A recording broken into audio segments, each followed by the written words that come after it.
Hello. हाँ जी, good afternoon. हाँ जी, today I will discuss the new unit braking system. Then सबसे पहले हम डिस्कस करेंगे introduction to braking system. Braking system होता क्या है, तो क्यों हम इसे यूज़ करते हैं, तो इसके बारे में प्रॉपर हम डिस्कस करेंगे।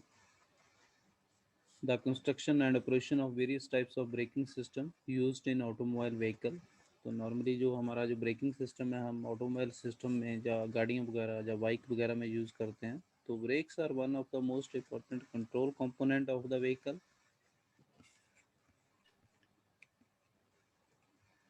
They contribute very much in the running and control of vehicle. On the efficiency of brake depend upon the lives and comfort not only the driver and passenger but there are person moving on the road। तो सबसे पहले जो braking system है ये है हमें हमारी जो व्हीकल है उसको कंट्रोल करने के लिए। जैसे हमने गाड़ी को स्पीड के साथ चला रहे हैं तो उस चीज़ को कंट्रोल करने के लिए हम ब्रेकिंग सिस्टम यूज़ करते हैं। तो इसका क्या है, भी ये डिपेंड करता है भी हमारा जो मतलब जो ड्राइवर है वो सेफली हमारी गाड़ी को चला सके, हमारा जो पैसेंजर वगैरह है उसमें जो पर्सन है वो उसमें सेफ अपने आप को महसूस करें। तो moving on road the further more it is the fact that owing to recent improvement improvement in the braking mechanism, it has been possible to have increased speed of the modern car on the road। तो normally क्या है, भी आजकल जो गाड़ियां आ रही हैं तो उनकी स्पीड वगैरह बहुत ज़्यादा है। तो उस चीज़ को कंट्रोल करने के लिए हमने पहले क्या था, नॉर्मल ब्रेकिंग सिस्टम हम यूज़ करते थे गाड़ियों में।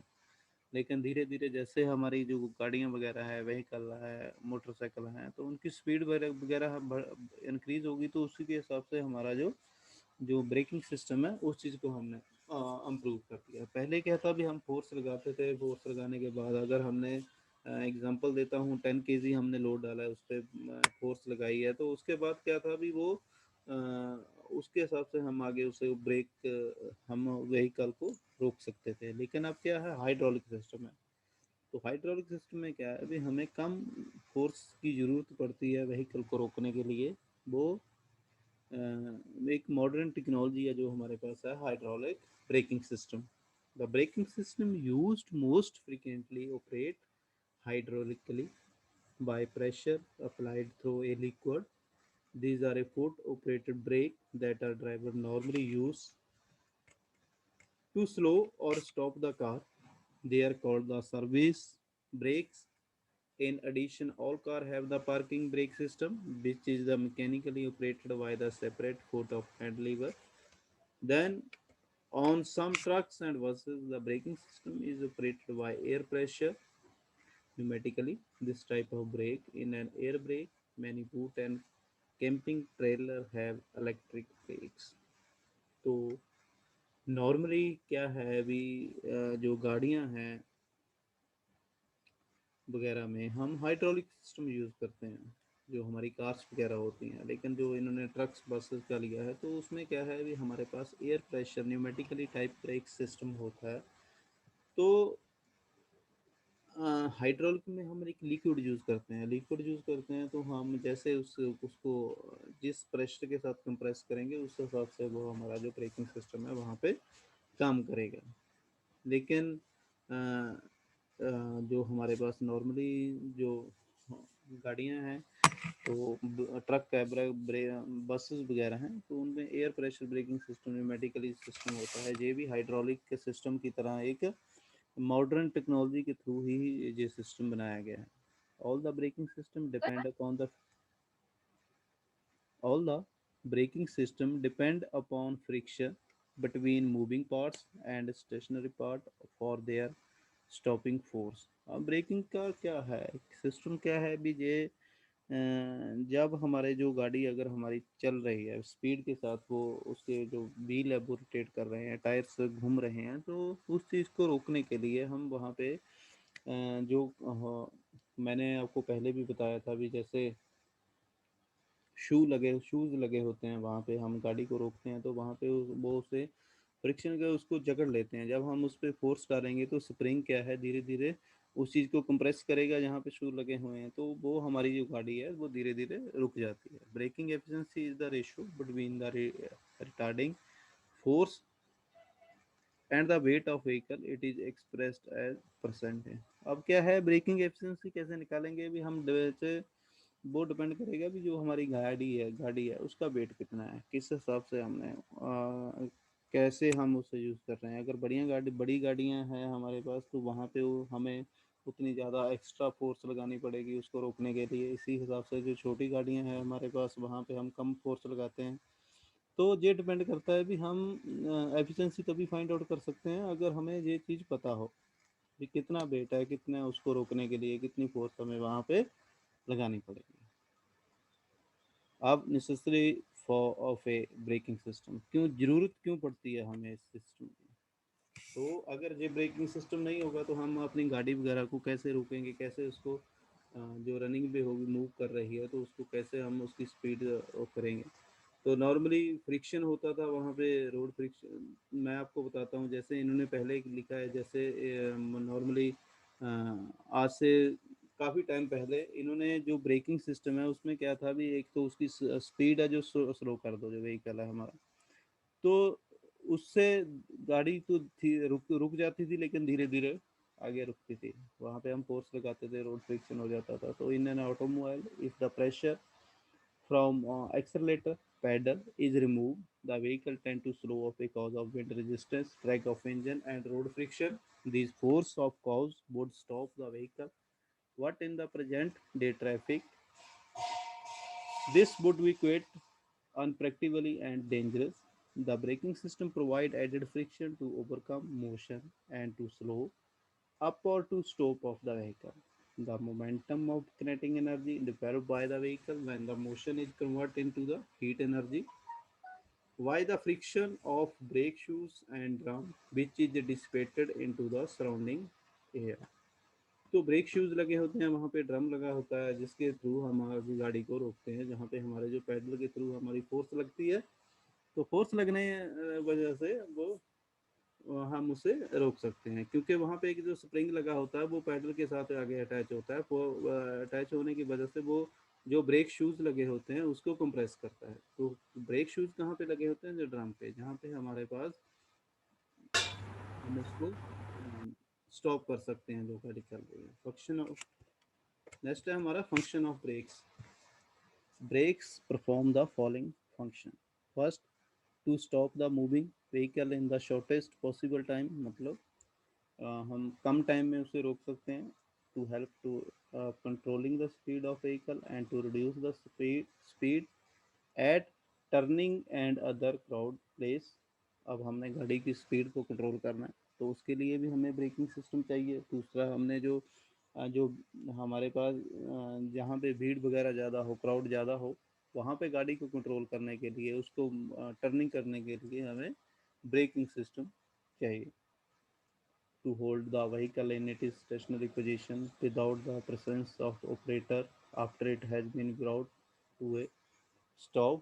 अब हमने गाड़ी को खड़ा करना है तो वहाँ पे हम उसको होल्ड रोकने के लिए हम वहाँ पे ब्रेकिंग सिस्टम लगाते हैं। वहाँ पे एक हमारे पास गाड़ी में या उसमें हैंड ब्रेक लगी होती है। तो जब हम गाड़ी को कहीं भी रोकते हैं, जब खड़ा कर कर जाते हैं तो वहाँ पे हम हैंड ब्रेक का यूज़ करते हैं। In a moving vehicle the friction between the brake drum and brake shoes having the riveted to it shows on the rotation of wheel और stop the vehicle.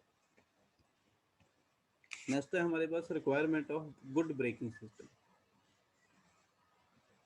First, the requirement of a good braking system are as follows. First is the brake should stop the vehicle within the reasonable distance. The retardation shall be the smooth and free from jack or shudder। तो अगर जो हमारा जो braking system बढ़िया use कर रहे हैं हम, तो हम उससे क्या है, शॉर्ट डिस्टेंस पे भी हम उसे कंट्रोल कर लेते हैं। तो स्मूथली वो अगर कंट्रोल हो जाएगी तो हमारे एक्सीडेंट वगैरह कम होंगे। The braking system should be very reliable to promote highest degree of safety on the road. Third is The braking system should not be affected by water, heat, road grit और dust extra। तो जो braking system है उसको कोई effect नहीं पड़ना चाहिए उस पर, कोई भी वाटर का, अगर वाटर है, बारिश वगैरह हो रही है, अगर हीट ज़्यादा होगी तो उसका, अगर हमारा रोड ख़राब है तो उसका, अगर डस्ट वगैरह है तो, अगर हमारा ब्रेकिंग सिस्टम बढ़िया यूज़ कर रहे हैं तो उन पर इन चीज़ का किसी का भी कोई इफेक्ट नहीं पड़ेगा। Pedal effort applied by the driver should not be more so as to not to strain the driver. Brake should work equally good in all weather. मतलब सभी उसमें जो हमारे का एनवायरनमेंट के हिसाब से जो ब्रेकिंग सिस्टम है वो बढ़िया होना चाहिए, इक्वली सभी उसमें प्रॉपर वो काम करता रहे। ये ना हो कि अगर हमारे पास गर्मी का मौसम है, वहाँ पे उसकी जो ब्रेकिंग सिस्टम है जो यूज़ किया हमने, उसकी जो रोकने की क्षम हुआ है वो कम हो गई है, ऐसा नहीं होना चाहिए। अगर ब्रेकिंग सिस्टम वो ही बढ़िया यूज़ करना चाहिए, वो हर एक कंडीशन में प्रॉपरली स्मूथली काम करे। The wear and tear of the material of the brake lining should be minimum for it is longer life। मतलब एक तो जो वहाँ पे जो हमने मटेरियल यूज़ किया ब्रेकिंग सिस्टम के लिए, तो एक तो उसकी लाइफ बढ़िया होनी चाहिए, होनी चाहिए। नेक्स्ट जो हमारे पास जो उसका मटेरियल हम यूज़ कर रहे हैं, वेयर एंड टेयर वहाँ पे कर रहे हैं, तो वो भी बढ़िया होना चाहिए। Next is due to the rubbing action of brake shoes along with lining should be minimum for it is longer life due to the rubbing action or brake shoes along with lining engaged drum. Large amount of heat is generated due to friction. The brake design system should be capable of dissipating this heat very quickly. Next is all the component and lever of the braking system should be strong in order to take the mechanical stresses and strain which are encountered during brake execution. Next is the braking system can work at its best through warm out of incorrectly inflated tires, good tires, and therefore the prime essential for effective braking system। तो एक एक क्या है भी, जो हमारे पास जो हमने ब्रेकिंग सिस्टम भी हमारा तभी काम करेगा अगर हमारे जो टायर्स वगैरह है वो बढ़िया क्वालिटी के हैं, बढ़िया उसका ग्रिपिंग रोड के साथ बढ़िया है। The capacity of brake depend upon the following factor. Next, first is the unit pressure between the braking surface। मतलब कितना हमने प्रेशर डाला है अपने पैडल पे ब्रेकिंग, ताकि हमारी जो ब्रेकिंग बढ़िया हो सके। The coefficient of friction between the braking surface, friction कितना हो रहा है। The peripheral velocity of brake drum. Next is the projected area of the friction surface, and next is the ability of brake to dissipate heat equivalent to the energy being absorbed। Next is हमारा है classification of brakes. Classification of brakes में आ जाएगा, brakes में भी classified as follows. First is mechanical brakes, जो normally हमारी जो पहले गाड़ियाँ वगैरह होती थी उनमें हम यूज़ करते थे, लेकिन उसको हमने मॉडर्न टेक्नोलॉजी, मॉडर्न उसमें क्या कन्वर्ट कर दिया, वो हो गया हमारे पास hydraulic brake. Third is power brakes, power brake में आ जाएगा air brakes, air hydraulic brakes, vacuum brakes and electric brakes. तो इसके बारे में हम अलग अलग उसके बारे में अभी डिस्कस करेंगे, इसके एक्सप्लेन करेंगे। मैकेनिकल ब्रेक्स क्या होते हैं। मैकेनिकल ब्रेक्स हैं जो the brakes which are operated mechanically by means of lever, linkage, pedal, cams, well, crank are known as mechanical brakes. जो हम सीधा हमने उस पर फोर्स लगाई, फोर्स लगाने की वजह से, क्या फोर्स कैसे लगाई, मीन्स ऑफ लीवर के थ्रू, लिंकेज, पैडल के थ्रू जो हमने फोर्स लगाई उसको रोकने के लिए, वो है हमारे पास, उसे बोलते हैं mechanical brakes. The external contracting brake with is usually hand brake in automobile is mechanical brake। जो हम हैंड ब्रेक लगाते हैं वो हमारी एक मैकेनिकल ब्रेक्स की टाइप से है। Automobile contain service brake operated mechanically. Mechanical brakes were employed in olden days, but now hydraulic and other types of braking system have taken its place। Next है हमारे पास internal expanding mechanical brakes. Internally कैसे वो जो mechanical brakes हैं हमारी कैसे काम करती हैं, कैसे एक्सपेंड करती हैं वहाँ पे।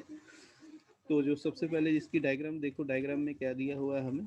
इंटरनल एक्सपेंडिंग ब्रेक में क्या है, सबसे पहले हो गया हमारे पास जो ब्रेक ब्रेक लाइनिंग सबसे पहले, रिट्रैक्टिंग स्प्रिंग हो गया, rim of drum, shoes, cam, shoe and fulcrum. तो इसमें क्या है, जब हम वहाँ से फोर्स लगाएंगे, फोर्स लगाने की वजह से वो हमारा स्प्रिंग जब कंप्रेस होगा, कंप्रेस होने की वजह से जो हमारी ब्रेक लाइनिंग है या शूज़ है वो कंप्रेस हो जाएंगे। तो कंप्रेस होने से वहाँ पे जो हमारा रोटेशन कर रही है जो व्हील, तो उसको वो जब फ्रिक्शन के साथ उसको ग्रिप करेगा तो वहाँ पे उसको वो उसकी स्पीड को वो कंट्रोल कर लेता है।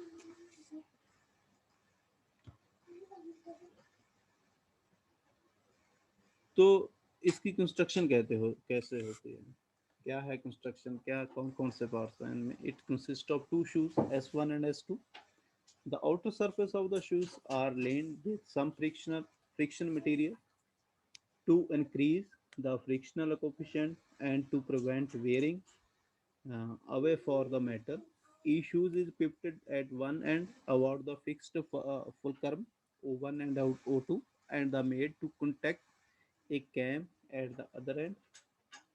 When the cam rotates, the shoes are pushed outward against the rim of the drum. तो जब हम वहाँ पे फोर्स लगाते हैं तो फोर्स लगाने की वजह से नॉर्मली क्या है, हमारे पास शूज़ दिए हुए हैं दो, S1 एंड S2, और उसके जो उसका जो फ्रिक्शनल मटेरियल है तो उसमें क्या है भी, जो हमारे पास फुलक्रम दिया हुआ है O1 एंड O2, दो दिए हुए हैं। तो जब वो वहाँ पे हम फोर्स लगाएंगे, फोर्स लगाने की वजह से वो पुश को हाँ पुश हो जाएंगे। When the cam rotate, shoes are pushed outward against the rim of the drum. तो वो हो जाएंगे, the friction between the shoes and the drum produce the braking torque and consequently speed of drum reduce. तो speed उसकी control में आ जाती है, कम हो जाती है। Brake shoes retracting spring which contact both the brake shoes at their lows and help them contracting after the brakes are released। तो ये होगी उसकी कंस्ट्रक्शन। तो नेक्स्ट है हमारे पास ऑपरेशन, नेक्स्ट है हमारे पास ऑपरेशन। तो ऑपरेशन में फर्स्ट पॉइंट क्या है, when the brake pedal is pressed down. जब हम हमारा जो पैडल है वहाँ पे लगा हुआ उस पर फोर्स डालेंगे, जब उसे हम प्रेस करेंगे, it is motion is transmitted motion is transmitted to the cam through various mechanical linkage. The motion of cam tend to expand out the brake shoes. This inward motion of the brake shoes will try to slow down the motion of the rotating brake drum. Then because of wheel is fixed to the brake drum, so automatically it will be held to move further. And second is when brake pedal is released, the pedal will move up because of tension of return spring, and retracting spring draw the shoes away from the drum. When the cam is moved to the initial position and hence its brake shoes are no longer in contact with the drum which is now free to rotate। तो इसमें क्या है कि जब वहाँ पे हमारी force लगती है तो फोर्स लगने की वजह से जब हम उस पर फोर्स डाल रहे हैं तो स्प्रिंग का जो हो जा कंप्रेस हो जाता है। जब हम वहाँ से फोर्स हटा दी तो वो दोबारा से अपनी ओरिजिनल पोजीशन में चला जाता है, उसी के हिसाब से कैम अपनी उसी पोजीशन में चली जाती है। तो इसीलिए हम नॉर्मली ये सिस्टम जो है जब हम फोर्स लगाएंगे उसी के हिसाब से उसमें जो चेंजेस आएंगे सभी पार्ट्स में। एक होती है हमारे पास हैंड ब्रेक और पार्किंग, इसे पार्किंग ब्रेक भी बोलते हैं हम हैंड ब्रेक को। Hand brake are usually the mechanical brakes. These brakes operate independently of the foot brake. These are used for parking on slopes and during emergency and are also called secondary brakes. Hand brake is generally located on the side of driver seat. On most of the vehicle, hand brake applies only the rear brake. तो hand brake के बारे में आपको सभी को पता है, पता है सभी को? हेलो, जी सर। जी सर। तो हैंड ब्रेक के बारे में क्या है भी, एक एक सेकंड वो है।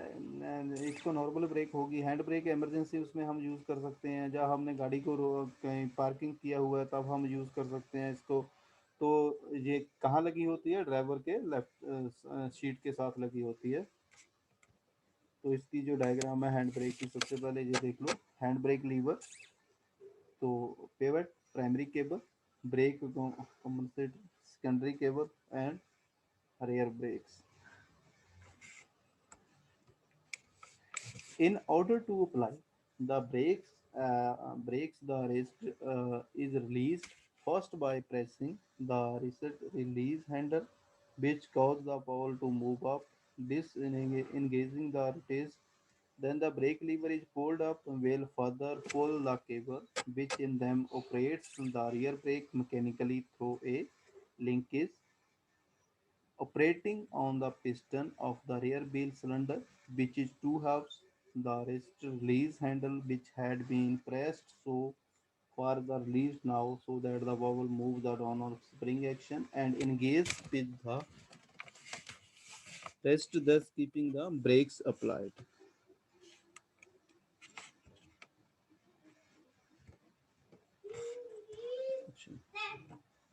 तो एक होती है हमारी डिस्क ब्रेक। डिस्क ब्रेक में क्या है, these brakes are different from drum brake in that the drum is replaced by circular plates and the brake shoes are replaced by the caliper which sport a pair of friction pads, one of each side of the disc. These pads are forced inward by the operating force and so retard the disc. तो disc के बारे में भी आपको सभी सभी को पता होगा, जो डिस्क ब्रेक होती है नॉर्मली जो बाइक वगैरह में लगी होती है। अब तो पहले तो जो महंगी बाइक होती थी, कॉस्टली होती थी, वो उसमें लगी होती थी, लेकिन अब नॉर्मली सभी बाइक में इसे यूज़ करनी स्टार्ट कर दी वहाँ पे। तो ये कैसे काम करती है, activating piston with friction shaft, then हमारे पास रिवॉल्विंग डिस्क हो गया, disc caliper fluid from lines जो हमारी लगी हुई हैं वो क्या है, उसे कंप्रेस करती हैं। तो हाइड्रोलिक जो डिस्क ब्रेक है, वहाँ पे पिस्टन लगा होता है, जब वो कंप्रेस करेंगी तो हमारे पास जो डिस्क है वो जो रोटेशन में थी वो कंप्रेस हो जाएगी। इसकी कंस्ट्रक्शन कहते हैं कैसे है, हमारे पास a disc brake consist of cast iron disc bolted to the wheel hub. सबसे पहले जो कास्ट आयरन की डिस्क होती है bolted and wheel hub and the stationary housing called caliper. The caliper is connecting to some stationary part of vehicle such as stub axle and axle casing and is cast in two parts, each containing a piston. In between the each piston and the disc there is the friction pad held in position by retaining pins, spring plates, and passengers are drilled in the caliper for the fluid to enter or leave each housing. These passengers are also connecting to one another on the bleeding. Each cylinder contain a rubber sealing ring between the cylinder and the piston. Next है इसकी working कैसे होती है। On the application of brakes, hydraulically actuated piston move the friction pad into the contact with the disc. दोनों contact में आते हैं, applying equal and opposite force on the latter. When the brake are released, the rubber sealing ring act the return spring and the retract in the piston and friction and pedal away from the disc. तो normally ये क्या है इसमें, जो working है इसमें, इसमें क्या है भी, जो हमारे पास हाइड्रोलिकली पिस्टन मूव करते हैं वहाँ पे पैड को, वो उसे जब कंप्रेस करेंगे तो हमारा जो वो जो रोटेशन है वो रुक जाएगी। तो उसी चीज़ को हम बोलते हैं डिस्क ब्रेक। तो इसके एडवांटेज क्या होते हैं, एक तो जो lighter than drum brakes, weight बहुत कम होता है, बेटर कूलिंग होती है इसकी क्योंकि नॉर्मली ये एयर के साथ डायरेक्टली कांटेक्ट में रहती है। Third is offer water resistant to pad, uniform pressure distribution होता रहता है, brake pad can be easily replaced करवा सकते हैं। Next is this brake are self adjusting by design, design हम उसके हिसाब से एडजस्ट कर सकते हैं जैसे हमने यहाँ पे यूज करना है। दिस एडवांटेज क्या है, costlier then drum brake. Second is for stopping the vehicle, higher pedal pressure is required. And third is there is no servo action in these brakes. And next is it is difficult to install and adequate uh, parking attachment. Then last is the major drawback a mechanically brake system is that it is very difficult to get simulated brake action in all four wheels. Also, length of various rod and cable varying and the cause unequally braking system. तो ये हमारे पास होता है disc system के बारे में।